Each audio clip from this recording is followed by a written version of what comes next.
Welcome into Football and Other F Words. We do have one viewer, so I know the link works. So if you are the one viewer, you should be able to comment. You can get into the question and answers and, do all that stuff. Why don't you throw a comment in there? Just so my mom. Well, Mom, please go in there and throw in a comment. Whoever the second one is, throw in a comment as well, just so we know that it's actually working or not. But other than that, at least people are watching, Mike. This is our first it's our first live show, but it's our first insiders only live show where people are actually just going to join whenever we normally record and come hang out and throw in some stuff. And speaking of hanging out, there's no better place to hang out other than Jasper's in Nashville. 2-for-1 beers on Sundays.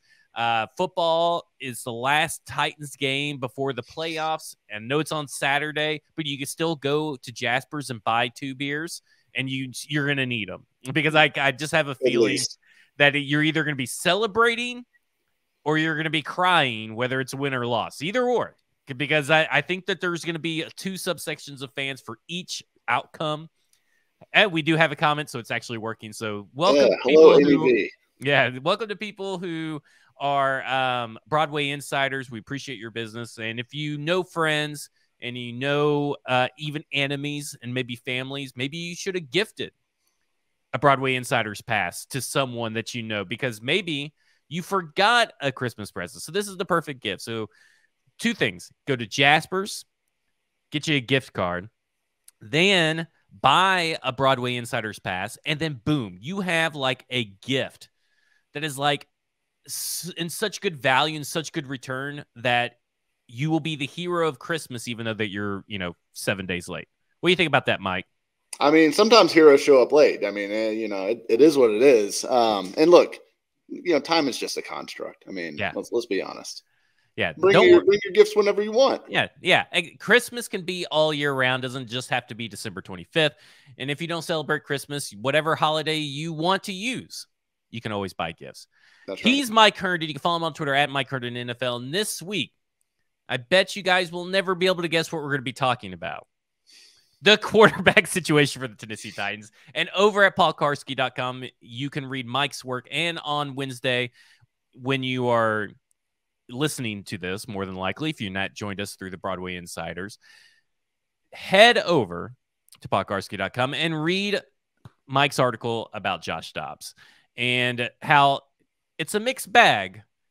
But at least it's not a bag filled with dog shit like Malik Willis's film. Is that pretty much what it is? Is that going to be your subheader? Yeah, that is working title. Yeah, we'll see. We'll see if PK goes for that one. But yeah, it'll be interesting. It'll be a good read. But yeah, this QB situation is fucked, I guess would be a good word to use on this show. Yeah, well, I mean, it's football and other efforts. So if you're sorry for those that are listening at work, hopefully you have your Bluetooth headsets in or something that didn't just get blasted at a daycare that you may be working at. Or you work in an office with adults who aren't afraid to hear a bad word.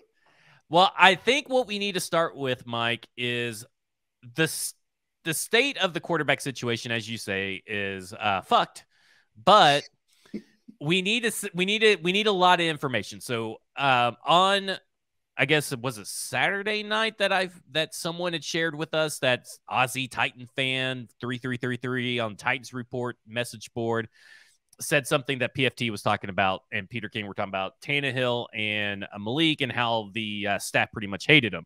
It's not entirely true, but at the top of the show for Pro Football Talk, which you can go see the top of the show segment on YouTube, it's the one with Josh Dobbs as the pitcher. And they talk about the Tennessee Titans pretty much saying all signs point to in neon flashing letters that they don't believe in Malik Willis, at least this year, and probably not from years on in.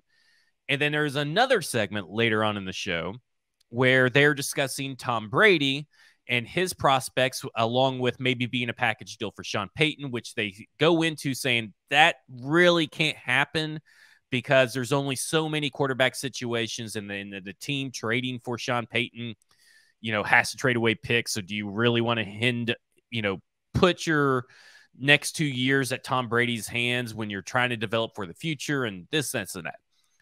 regardless, is talking about the supply and demand of the quarterback market, specifically when you're talking about Tom Brady, Derek Carr, and Jimmy G. There's only so many quarterback spots, including Geno Smith, only so many quarterback spots and only so many quarterbacks to go around. So this is what they had to say about the Titans possibly being a destination that may affect the market. There aren't enough jobs for the number of quarterbacks and or the number of agents of quarterbacks who believe that their guys are going to have a really good landing spot. Like, for instance, let's take Tennessee. What are the Titans going to do? The Titans have a lot of questions going into the offseason. A lot. They're not in great cap shape.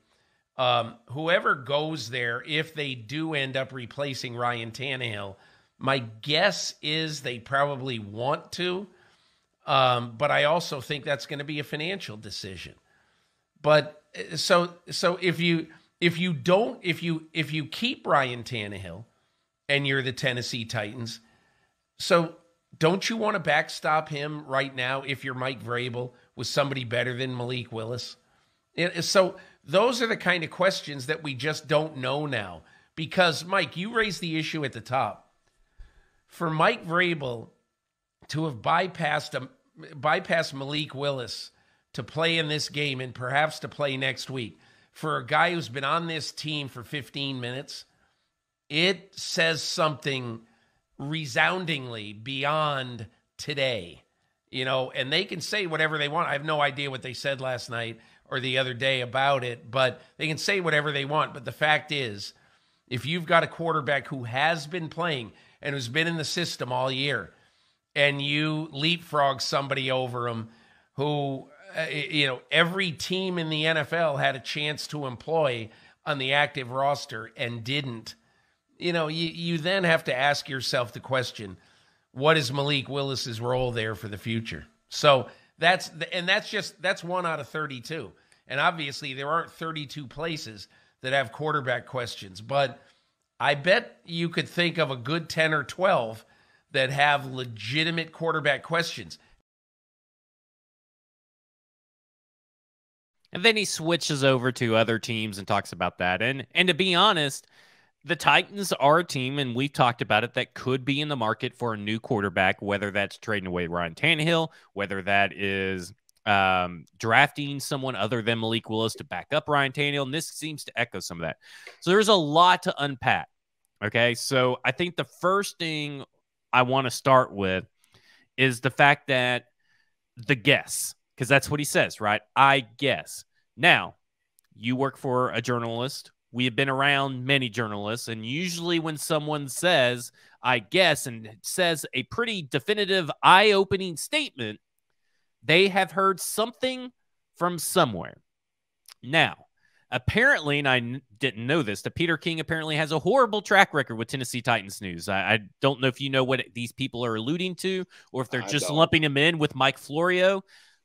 But there's only one head honcho really in the facility where people would be saying these things that are closely tied to him, and that would be Mike Vrabel. So you would have to assume, not necessarily that's Mike Vrabel, but someone close to Mike Vrabel has put this in Peter King's ear. So, Mike, I ask you, what are your feelings on the word guess, and what are your feelings on maybe Mike Vrabel and company do kind of want to, maybe 78% want to move on away from Ryan Tannehill? Yeah, I would definitely say that, like, as far as like a peek behind the curtain thing, there's definitely instances where a journalist will say they'll couch something because they have not been able to get it on the record enough to report it, right? Like that is one of those things. It's like you can be like, well, I'm hearing this, or I guess, or look out for, or some sort of soft peddling of whatever you're about to say, look, I'm trying to tell you something without necessarily putting it on the record, because I don't have it on the record in a way that I would want to come out definitively and say it. So there is some of that definitely happens. And it's definitely possible, I think, that Peter King has something, or has talked to somebody that has told him that they'd really like to move on from Tannehill. But it also kind of, to me, is, I think it's almost common sense that, like, given his cap situation, given their cap situation, everything with this team, that they would have loved to move on from Ryan Tannehill. And this would have been from the time he signed this contract, this was always going to be the first offseason where they really had the possibility of moving on from Ryan Tannehill. And the Julio just made it a little bit more complicated. Restructuring for Julio makes this all complicated. So if you want to blame anybody, blame Julio Jones. Well, yeah, and John Robinson for trading assets for Julio Jones and then restructuring. But this doesn't change anything. Like, I've seen a few people say, well, this was just, I told you as a horrible contract, and look at it now. This is a horrible contract. Well, first off, it's still not a horrible contract. No. And second off, it's only looks bad because John Robinson changed it all for Julio Jones, which I'm sure this person who is complaining about this contract wanted at the time. Yeah, I mean, and that's the thing. It's when they restructured Tannehill, they basically made his cap hit in, what was it, 2020? Mm-hmm. No, 2021. They made it $11 million, basically. So he's playing for $11 million on the cap. No, that's not cash. That's not how that works. It's just how it's accounted for. But that was his cap hit in 2021. And so they basically took the remainder of that money and pushed it into 2022 and 2023, which is why his cap hits are so big now. This happens with every quarter. Like Matt Ryan had like a $60 million cap hit at one point, or was going to, until the Falcons traded him, because they had restructured him so many times and things like that. So it's certainly something that the contract discussion is so stupid. But anyways, I think it's definitely time that they would like to move on from Tannehill, because they're going to be over the cap as it sits right now. They're definitely going to have to cut several players from this roster that are on big contracts. And obviously, like, once you take out the low-hanging fruit of like Lewan and Cunningham and Woods and, maybe Dupree, you get about $40 million under the cap. So you've got a little bit of wiggle room, but certainly you could use more, and you continue to clear cap for not only next year, but the year after that, when you will have a lot of cap space. And you're starting to, like, to me, it all looks like the way the Titans roster is constructed right now, they need to start building towards what this team is going to look like in 2024, not what it's going to look like necessarily in 2023, because sure, you could compete in 2023. I think if you brought back Tannehill and went and got a bunch of good offensive linemen, and maybe added a receiver, and everybody stayed healthier, you could probably compete next year, but you're not going to win a Super Bowl. Like, that's the thing. I think the window has closed on this version of the Titans ever winning a Super Bowl. So to me, it's open slightly because of the defense. Let's be honest here. I think this defense has proven that it can keep opponents' scores low no matter how good the opponent is. It's got to be healthy, first off. And second off, it's got to find an offense to match it. And right now, it does not have that offense. Right, yeah. They don't have the offense, and they're not close on offense, frankly. Now, a few pieces in the offseason, like I said, health, breaks and everything, maybe they could get closer and be competitive and be a playoff team next year. I think that's certainly in play. But the quarterback thing is interesting because there's so many different ways this could play out. Like, you could keep Tannehill and try to rebuild around him while also, like, maybe dabbling in, like, drafting a quarterback either this year or next year, and trying to do this, like, rebuild on the fly without bottoming out thing that it seemed like John Robinson was trying to do starting this past offseason. But then you could also look at it and go, well, why don't we just cut Tannehill or trade Tannehill now, which, again, I still think he would certainly have a trade market, and then go sign a 1-year, a Jacoby Brissett or a Teddy Bridgewater bridge guy that's just going to be like enough to get you by and give you a competent play, so it's not a total joke, but you're probably going to be drafting pretty early in the 2024 draft. But I don't see how they can start Willis at this point. Like, right? Like, oh, well, here's can't the give thing, it to Mike. him next year. You're living in these dream scenarios where they're going to be going. You think they think that this team isn't going to be able to compete with Mike Vrabel. Like, Mike Vrabel is a competitor. Yeah. I just don't see these scenarios where, okay, well, we're going to trade away Ryan Tannehill and keep Jacoby Brissett. I know this is we've come full circle, but this specific segment was about Tom Brady. Yeah. I have to say that at this point in time, the best thing for the Tennessee Titans is to try to get Tom Brady. Now, here's the thing about this, is that many, many moons ago, when Tom Brady was free and it was down, that was Tom Brady going to come to the Titans, and they re-signed Tannehill. That was a smart move then, because Tom Brady was always going to go to the Bucs in my mind. He was going to Tampa Bay. It was the best option. They had the elite defense. They had the weapons. All they needed was a quarterback that didn't throw 30 interceptions. Yeah. Okay? That's all they needed. And it worked. Now, I look at it this day and time, and I think that Tom Brady is the best scenario for the Tennessee Titans. You can trade away Ryan Tannehill. And I think that if you see a trade for Tannehill early in the offseason and they've traded him away, I think you're going to see in a few days later, here comes Tom Brady. Because you don't do that without having Tom Brady in the wings ready to rock and roll or good faith, signing. But this is the perfect opportunity for Tom Brady to come in. Because this offensive line and the Tampa Bay Buccaneers offensive line, which have both been ravaged by injuries and lack of talent in different ways, you just need them to be the 18th best offensive line for this team's because of the defense. You don't need – this team needed the 18th ranked offensive line and pass blocking to be an offense that actually scored 24, 27 points on a weekly basis. You get that. You get Tom Brady.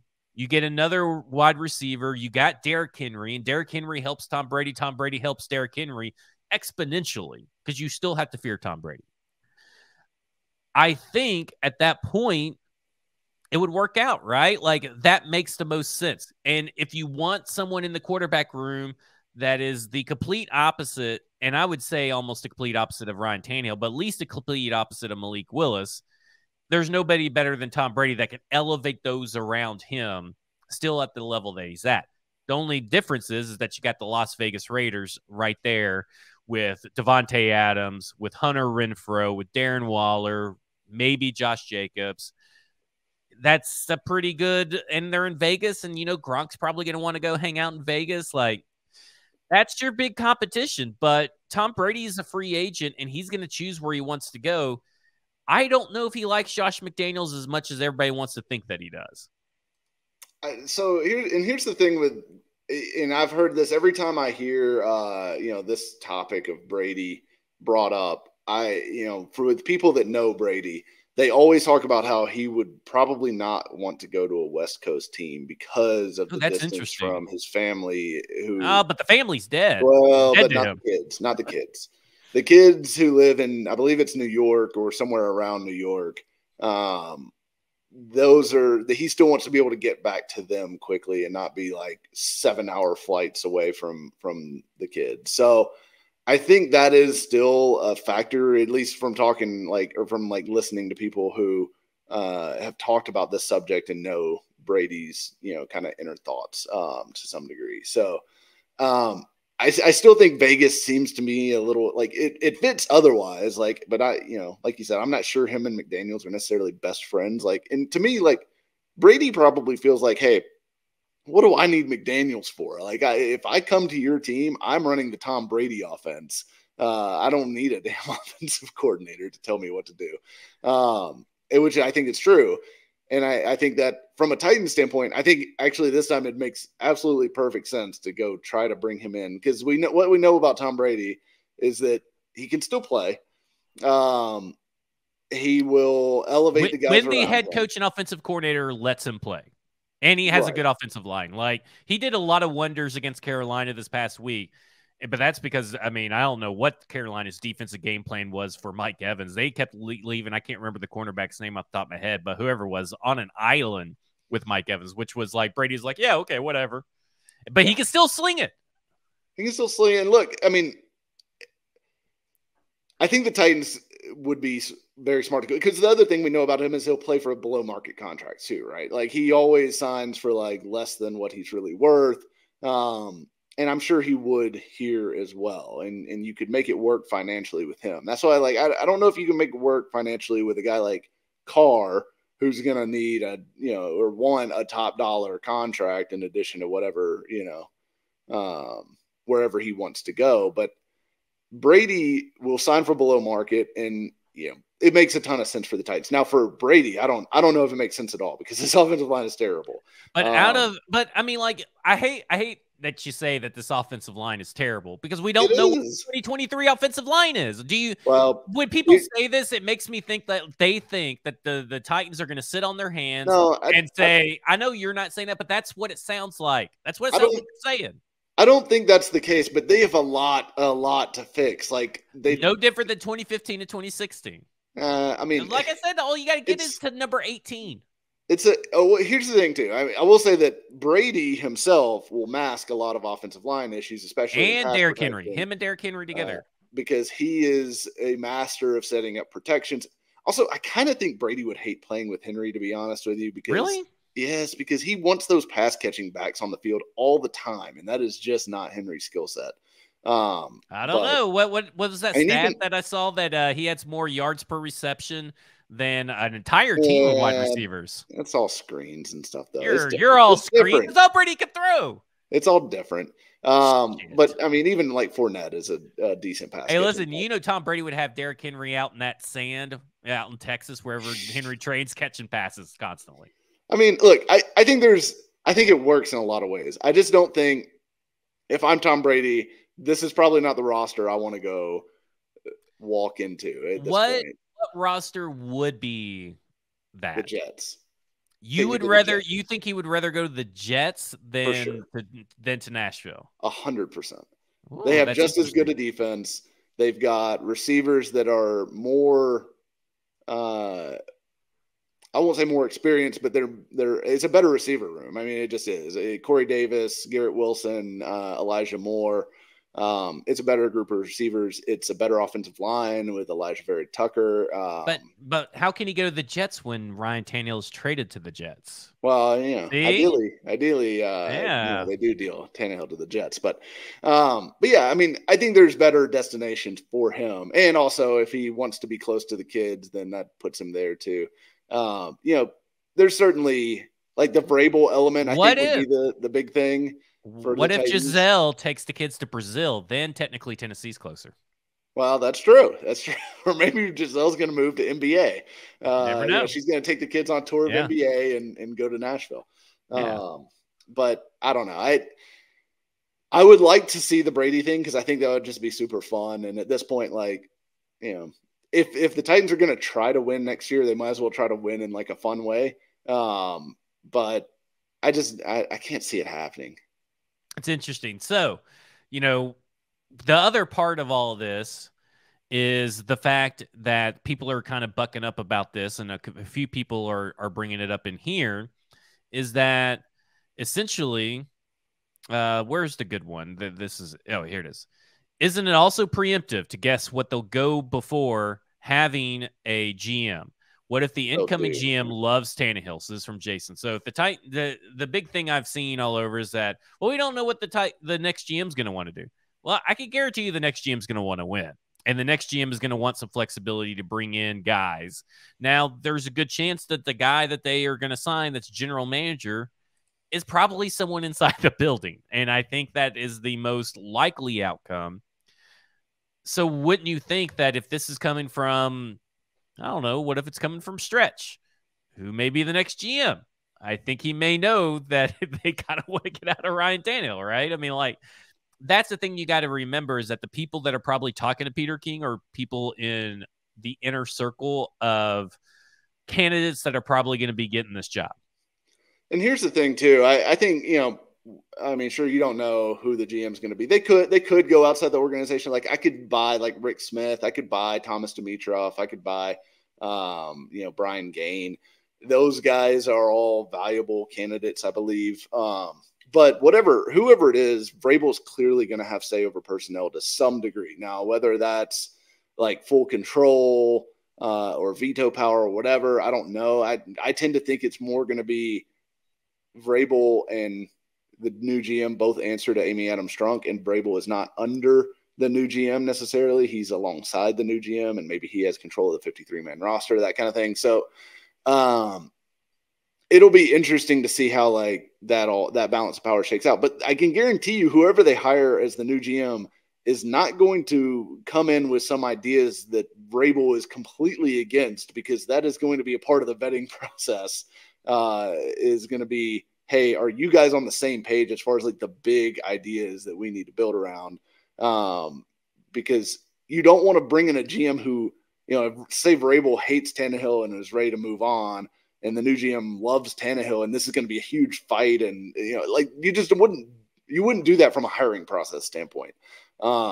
So it is going to be someone that's in alignment with what Amy Adams Strong and Mike Vrabel view as the vision for this team moving forward. But also, how many GMs are going to say, well, I'd rather have Ryan Tannehill than Tom Brady? But, I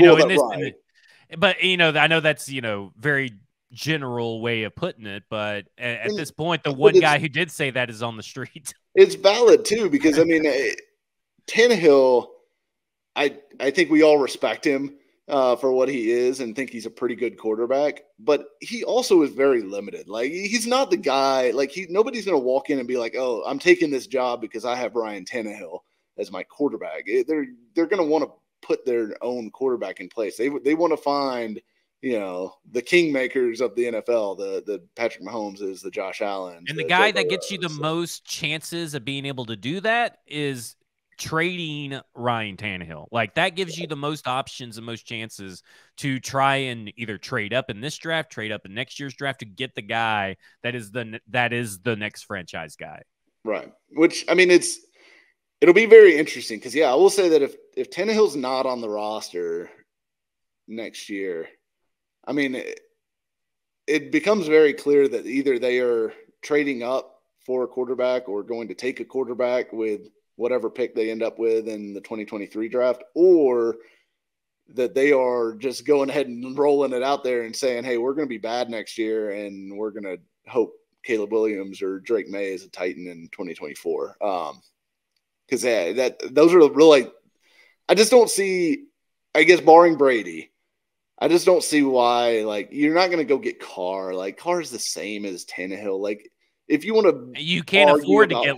I don't know if how anybody affords a quarterback like Lamar either, because you're talking about a quarterback that's been injured twice now, had a season ended twice because of injury.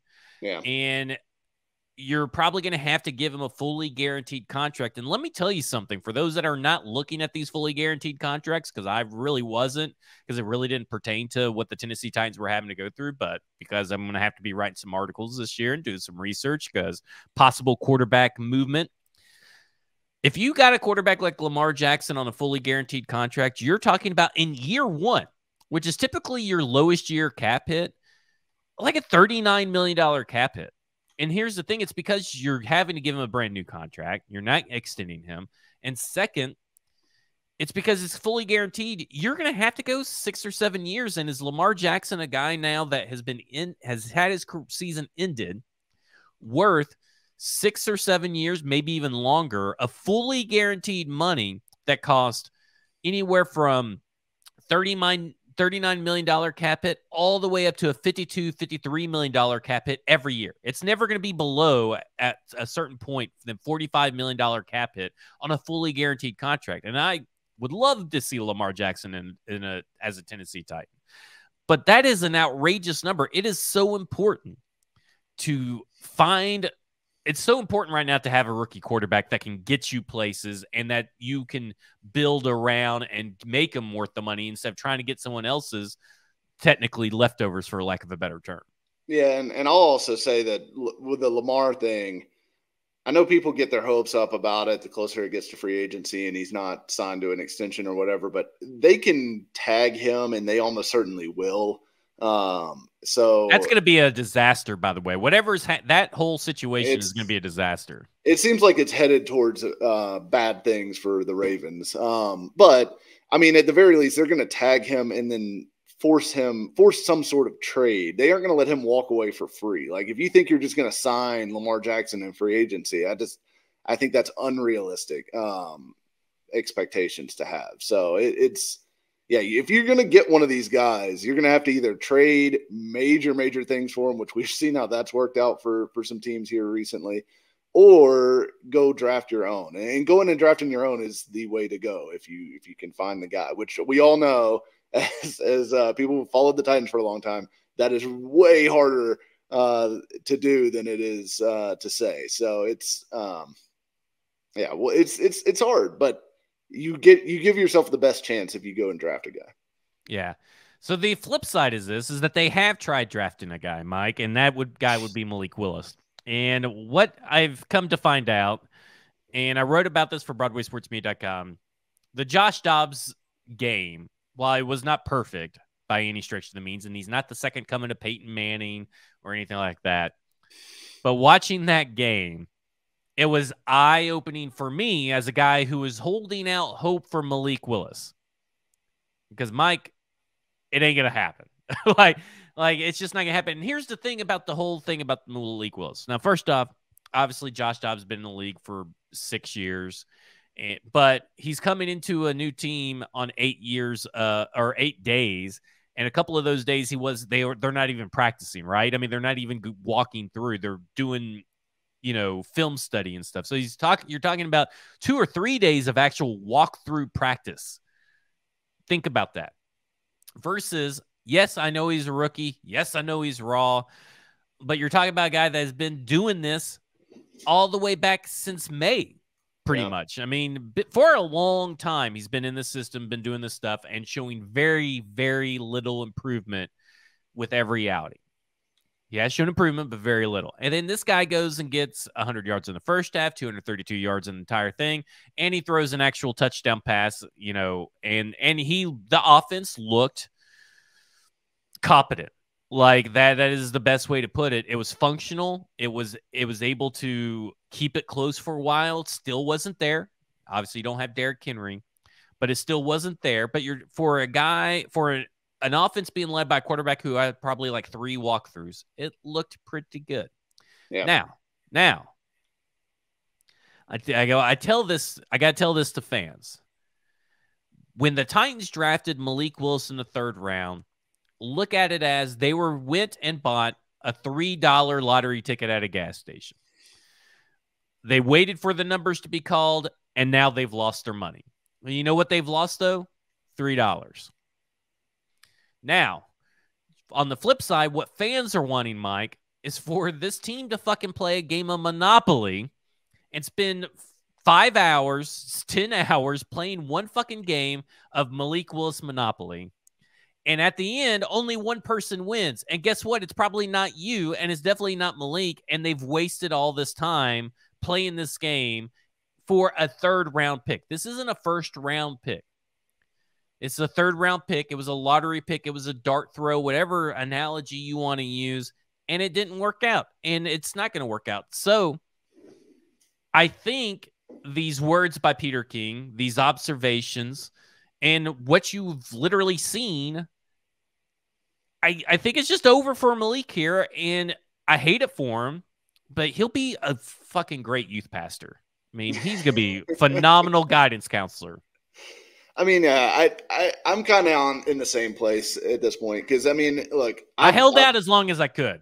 Yeah, and I've been willing to hold out hope. I mean, I thought coming out of that Texans game, I was pretty down on Malik, and I was just like, this did not look good.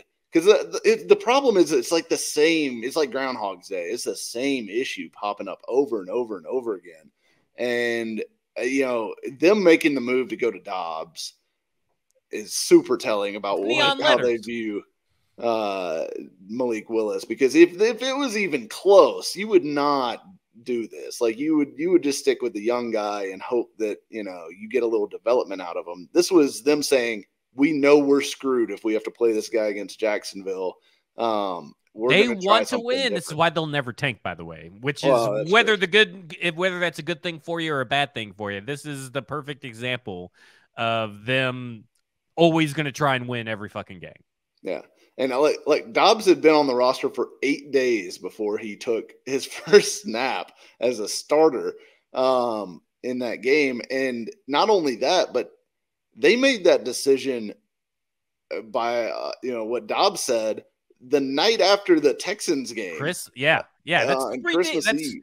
That's not talked about enough, by the way. Sam Phelan is the one who put out the tweet that I retweeted of A to Z Sports. And I was like, whoa. That is wild. First off, they were able to keep it under wraps almost all the way until Justin Mello broke the news. But it was insane that they gave that tells you everything about Malik Willis. And that comes on the heels of the 8 a.m. to 4 p.m. comment. Just throwing it out there.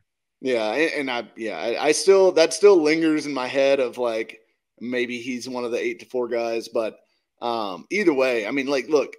They had seen Josh Dobbs for 4 days, like 4 days from the time they signed him to the time they decided he was going to start against the Cowboys. And that's all it took for them to be like, oh, yeah, we're going to give this guy a shot. So, and it's not like he had some extensive starting experience. That was his first NFL start. So it's crazy, but it tells you exactly what they think of Malik. And to me, it tells you there's 0.0 chance that they go into 2023 with Malik Willis as the starting quarterback. No chance at all. Hey, listen, they shouldn't go with him as the de facto quarterback too either. Oh, I don't think so either. I think there's I don't think they will, but they shouldn't, and they shouldn't. I think there's a real chance he'll get cut before the end of training camp next year, which is fine because it's a non-guaranteed in his future. Team Chaplin in his future. It's a non-guaranteed contract, so they, there's not any dead cap left behind or anything like that. So it's totally fine for them to do that. Or there's minimal dead cap left behind. They would save money. So I think there's a real chance that we see that happen. And like you said, it's a 3rd round pick. Like, it's not the end of the world that they're whiffing on this. And it's certainly not worth them chasing this, ghost of potential and running the franchise into the ground around it. Because look, that's what the old Titans would have done. They would have run the franchise into the ground trying to make Malik Willis stick rather than, saying, hey, I don't think this kid's got it. We're going to move on to the next thing, or at least bring in competition. Look, say they go and draft, who knows? Say they trade up for CJ Stroud. If CJ Stroud comes in, and, Malik Willis, say he just takes a monumental leap, and I don't think any of this is going to happen, but let's just say he does. Sure, give the job to Malik Willis. Like, let him turn out and trade Stroud, whatever. But, like, you cannot go into 2023 relying on him to be anything. Not a starter, certainly not a backup. Just don't write him in pin on anything for the Titans moving forward to me. Don't think that Malik Willis is going to be Russell Wilson, because you know what the difference between Russell Wilson is when he got the job for Seattle? He fucking won it. And he won it over a $40 million quarterback that they were paying him, Matt Flynn. Matt Flynn was getting paid a ridiculously high amount of money. And they had just signed him. Yeah, and they just signed him that offseason, and Russell Wilson came in and took the job. Malik Willis does not have the fight in him to do that. And I don't even know if he has the fight in him to want to get the quarterback 2 job. I think he's just happy to be here, happy to be around the sport. And that's pretty much what he said. And we talked about that last week. And I think that everything that Peter King and Mike Florio had talked about at the top of their show and in that segment about Ryan Tannehill and how they feel and how it looks about Malik Willis, they're absolutely right. This staff, the next GM, what GM? And they were like, well, you don't know what the GM's going to think about Malik Willis. Well, if the GM thinks that Malik Willis is good, then we got pretty big fucking issues with our general manager. Let's be honest. There is no GM. First off, there's no GM candidate that's currently employed in the NFL that thought Malik Willis was worth a 1st-round pick, that thought Malik Willis was a 2nd-round pick. So their staff saw that, hey, my GM was right about that, or maybe I was right about that. So whoever staff they pull from all saw the same thing. Malik Willis is not a first-round pick. And Malik Willis, and then they went and saw him play and said, oh, that is why Malik Willis is not a first-round pick. This is why Malik Willis is not a starter. This is why Malik Willis can't beat out Ryan Tannehill. This idea that it's all about comes down to, well, he needs more reps. He's going to have to earn fucking more reps. I'm sorry. Yeah. But this idea that you should just gift a third-round pick reps, this isn't a first-round pick. This isn't Josh Allen. This isn't any scenario that you've ever seen. Look at what they did with Sam Darnold. Look at what they did with Baker Mayfield. Teams moved on from first-round picks. This team should be allowed to move on for a third-round pick after the first year. Absolutely. And like you said, Willis is kind of in a very, like, I actually, part of what I'm writing for paulkowarski.com this week, of all the quarterbacks in the last 30 years to start their careers in the NFL, there have been 39 who have, in their first 3 starts, had under 51% or under 53% completion rate, under 5 yards per attempt. And that's not volume stats. That's not just, well, the Titans never throw the ball, blah, blah, blah. It is efficiency stats. So this is what you make out of the attempts that you get. Only 39 quarterbacks were ever that bad in their first 3 starts. Out of that 39, only 4 went on to have at least 40 NFL career starts. So basically 3 seasons worth of starts, a little less than 3 seasons. You want to hear those 4 names? Kyle Orton, who's probably the best of the group, honestly. Oh, God. Kyle Bowler, David Carr, and Vince Young. And Vince Young, hey, maybe Vince Young is the upside. But look, we know what Vince Young was at the NFL level, and it was not good enough.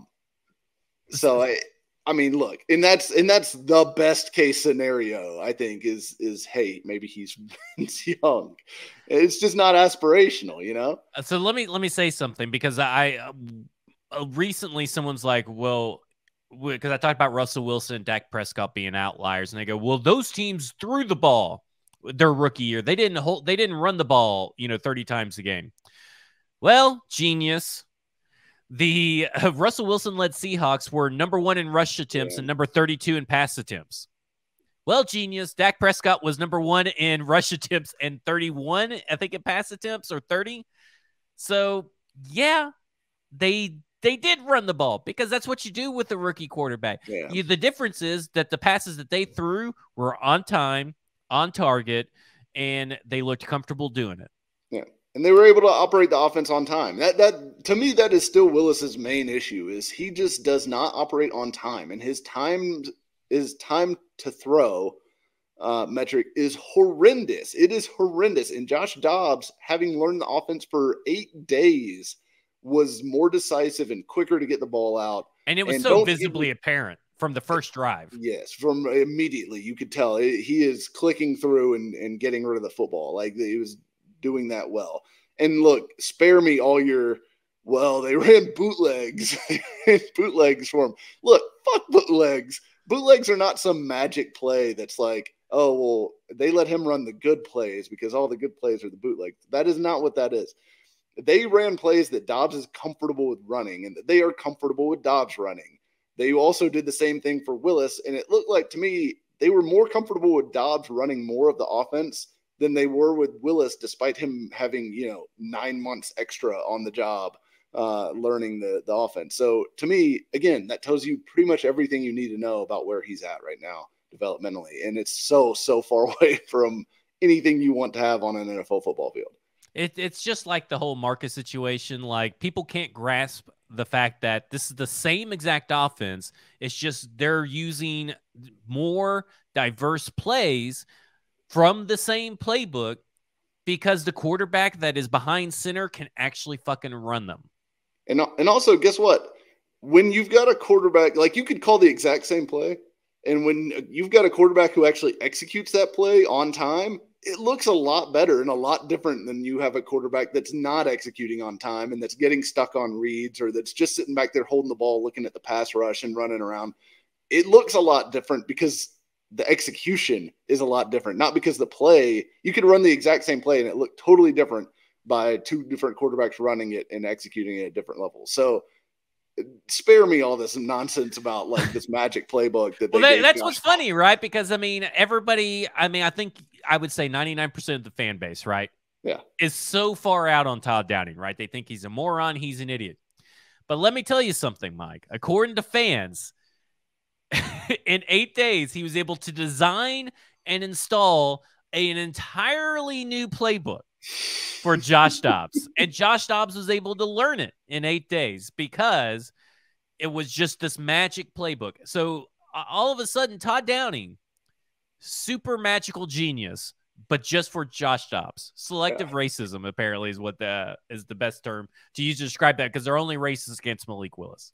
Yeah, it's the crazy thing that, like, I don't know. It's one of those Occam's razor things that, what is the most logical explanation between these two options? One, the Malik Willis just isn't very good at executing an NFL playbook, and they don't trust him to run their offense. So they give him whatever he can run and hope that, that's good enough. And he's still not good at it. Or two, that they are for some reason trying to self-sabotage their own third-round pick in the hopes of ruining his NFL career because he's the nicest guy in the world and they don't like him for some reason. So they've decided that they're going to call this guy up off of the Lions practice squad and give him a brand new magical, like Todd Downing morphed into Bill Walsh overnight, and give him this great playbook that he can run. And so he looks better to embarrass Malik Willis. Like, which one of those things is more logical and sensical to believe here? I mean, some of these things, like, sometimes you guys just got to pump the brakes and think about, like, what am I really saying here when I say this out loud? Hey, sometimes a bad quarterback is a bad quarterback. Like, that Robert Saleh this week said, we haven't given up on Zach Wilson. He'll be here next year.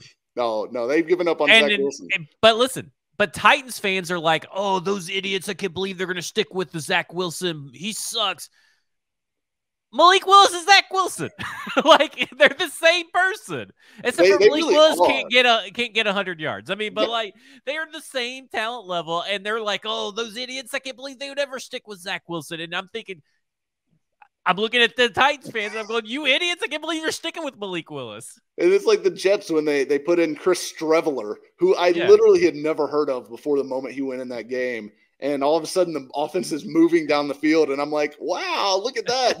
Maybe Zach Wilson just sucks. I will say this, but Mike White turned into a pumpkin like I predicted. When you have 5.8 yards per attempt on your debut that everybody's raving about, it's only going to come crashing down. I'll tell you what, it's hilarious to me because Jets fans, I suggested, the Tannehill to the Jets thing several weeks ago. And one of the guys I've done some Jets shows with before shared it on his timeline. So I got a lot of Jets fans jumping in the mentions, and they were all talking about, why would we want Tannehill when we've got Mike White? And I'm like, what are you guys talking about? Y'all are fucking crazy. So it's not just Titans fans. I was about to say, it's not just Titans fans. There you go. It's not just Titans fans. Other fan bases claim shitty fucking quarterbacks. It's so bad. It's so bad. Okay, Mike, I can't believe people didn't learn from the Marcus thing. I just can't believe it. Okay, all right. Titans play the Jacksonville Jaguars. Yes. And it's a playoff game. And I wrote about a choose your own adventure. And I wrote about the pros and cons of winning the game and the pros and cons of losing the game. Now, we've kind of come back and forth about what we think. Now, I'm pretty steady that I think the Titans should. I'm not saying try to lose, but I'm rooting for a Titans loss, not necessarily a Jaguars win, if that makes sense. Where do you stand on that? Because I'll say this. I'm a very logical person to the detriment of the people around me, right? I don't show a lot of emotion. My logical side of me says, take them, go down, just lose, get the season over with. Let's get I think the best that they get right now is the 9th overall pick. Let's get the 9th overall pick. Let's get the 9th best player available in every fucking round that we can. All right, let's build the roster. let's add, because me personally, I don't think we're that far off from getting back to maybe like 12-5 status, you know, and all that. I don't think the Jaguars are like surging up the board and the Titans are going to plummet. However, the emotional side of me, the little spark that I only have a little spark for those that are watching. I only have a little spark, a little glimmer of hope. It's like the Grinch. Yeah. I want to see the Jaguars lose because there's nothing more than I want to see the Jaguars on the outside looking in, and then the Titans to lose the wild card round and the Jaguars to go, that should have been us all season long. Because then I could just say, well, you should have fucking beat Josh Dobbs, you losers. Yeah. And I want the Jaguars to go back, and because I personally believe that the Jaguars are a mirage, this team that they have been these last 6 or 7 weeks. So, where do you stand on what's going to happen with this game as far as what do you want to happen? There's zero doubt in my mind that it is better for the long-term prospects of this franchise for them to lose the game. Because, look, we're talking about almost 10 picks worth of position, which if you start to look at, like, trade value charts, it's worth a lot. It's worth a lot, especially that difference between what we'd say, like, maybe 9 and what if they win? Like, what if they win the wild card round after winning this playoff game? Then you're back in 25, 26 range, which is not good. It's just not good. And listen, it's possible that they could beat the Ravens. Like, it definitely is possible. It looks like that's who they could beat the Chargers, technically. Would the Chargers be in there, or are they still in the running for the 5 seed? Well, the Chargers are the current 5 seed right now because the Ravens lost. They could theoretically beat the Chargers. I mean, they were one play away from beating the Chargers. The Chargers own the tiebreaker over the Ravens. So if they end with the same record, so it's a big thing. If you want the Ravens, if you want to play the Ravens, you have to root for the Ravens to beat Cincinnati and the Chargers to lose to Denver, which neither of those things seem very likely. So it's probably the Chargers. But either way, they could beat the Chargers. So I definitely think it's better for the franchise long term to lose this game, and as you know, as painful as it would be to go out on a 7-game losing streak and blow what should have been a insurmountable division lead to the Jaguars, it's better that they get the draft assets and the new GM is a cupboard stocked with premium picks to go get guys that he wants, or trade back and stockpile for the 2024 draft if that's what you prefer to do. But either way, it is better. However, I will find it impossible. I know myself, and I will find it impossible when the game comes on and the uniforms are on the screen. I will find it impossible not to root for the Titans to win that game. And look, I would enjoy a home playoff game. I would enjoy, like, even if they get pasted by the Chargers, I still would like to see them in the playoffs. I would love to mock the Jaguars all offseason about Josh Dobbs beating Trevor Lawrence at home. I would love that. That would be wonderful. I'm extremely petty with a lot of my fandom, and there's a lot of hater in me. So watching the Jaguars have to suffer a loss at the hands of Josh Dobbs at home to crush their big momentum wave would just be too funny to pass up. So I will be rooting for the Titans to win the game. However, if they do lose, and I think they will, I'm not going to be upset. So you think they will? Because I think they're going to win. Really? I do. I think Josh Dobbs plays well enough, and it's not about Josh Dobbs. It's all about Josh Dobbs just not being Malik Willis at this point. Danico Autry's back. I think David Long is still going to come back, but I have a little conspiracy theory I want to float your way. But Danico Autry's back, fully healthy Jeffrey Simmons, fully healthy Derrick Henry. Amani Hooker's going to be playing. Christian Fulton's going to be playing. A lot of pieces. And Mike Vrabel wants to win. And Mike Vrabel has extra rest. And the Jaguars were idiots and played all their starters into the third or fourth quarter. And I kind of think the Titans are just going to – Jags are going to jag, and the Titans are just going to win. And it's going to be hilarious, but also devastating at the same time, obviously because of the things that we laid out. Right. So I think – and I've been of this mindset since essentially after watching Dobbs play, that Dobbs is good enough and the defense is getting healthy that this team is going to beat the Jaguars. God help us all. I definitely think it's possible. It's in play for sure because, I mean, look, The reason the Titans lost that game to the Jaguars was because they turned the ball over 4 times and they got 0 turnovers. It wasn't that the Jaguars just massively outclassed them on the field. And look, the Titans are worse now than they were, 5 weeks ago, 4 weeks ago, whenever they played, at least on offense. I mean, Dobbs, obviously, big downgrade from Tannehill. The offensive line is downgraded at at least 2 spots, if not 3. So it's a worse group. But look, Derrick Henry has owned the Jaguars consistently throughout his career. He could have another big game, even behind this offensive line. I mean, look, he ran the ball really well behind this terrible group against the Texans. The Titans didn't really run the ball very effectively against Dallas, but that's without Henry. Like that was, Hassan Haskins, who is like the most plain running back in the history of the NFL, in there instead of an all-pro caliber player like Henry. So, God dang, he's fucking just like, plain motherfucker. This vanilla ice cream bitch. He's just like unseasoned chicken, man. It is nothing. But it is it's certainly possible. And the defense, I think, will be more healthy than certainly they were when the last time they played Jacksonville, and probably since like before the Packers game. Like this whole losing streak, I mean, they haven't had Autry, Fulton certainly at the same time, but right. Yeah, they're looks like they're projected to have everybody on defense with the possible exception of David Long. And I'm not counting Zach Cunningham at this point because he's not a real person. Yeah. I've written him off of any of my. I wish they could cut him now. My brain real estate. Yeah, he's completely out of the picture. But David Long, to me, is key too, because David Long is such an important player to them. But we'll see what happens. I'm interested to hear your conspiracy theory on that. Okay. Here's what's going to happen. Tennessee Titans are going to win this fucking game because they hate us. They hate the joy that we all will have in drafting a high draft pick. Okay, yeah. They're going to beat the Baltimore Ravens. So Ryan Tannehill went on IR. That's 3 games right there that he's missed. Mm-hmm. They're going to somehow pull off an upset, and Ryan Tannehill's going to come back for the AFC Championship game, come off IR for the AFC Championship game, and throw 3 interceptions and lose the game for everybody.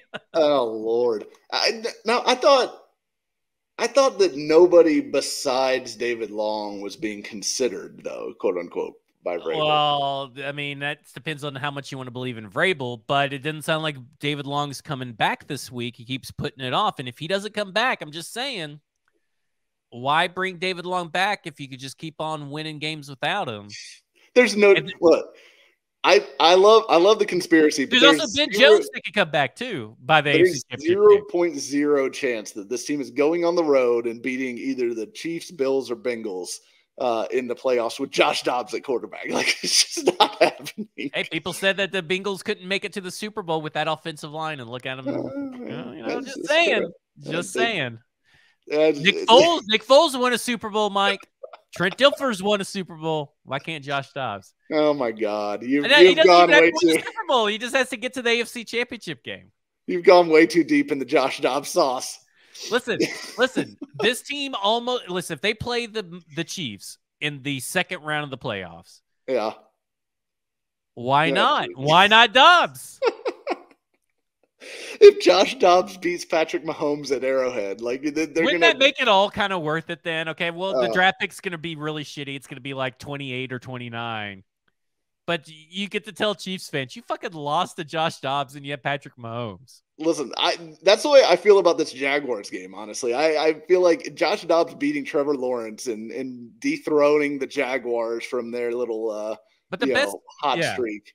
The best part of the conspiracy theory, though, is that Ryan Tannehill comes back in and then he immediately throws 3 interceptions and the Titans lose the AFC Championship game.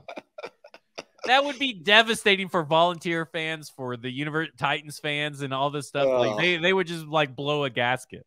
Oh, that would be terrible. Yeah, I don't know if I want to live in that universe. But wouldn't that be crazy if they were able to bring Ryan Tannehill back off IR because they never were able to use the David Long one? Yeah, he's just perpetually injured hamstrings. Yeah. He's just Julio Jones at this point. All right, so you think Titans are losing? I do. How bad do they lose? Like, are you talking like a couple touchdowns, maybe a field goal? Where are you talking? I think it'll be close. I think they're definitely going to keep it competitive, and I could see this being like a 21-17 kind of game. The Jaguars end up winning. Okay, here we go.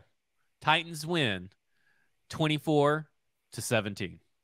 Titans win. Oh, all right.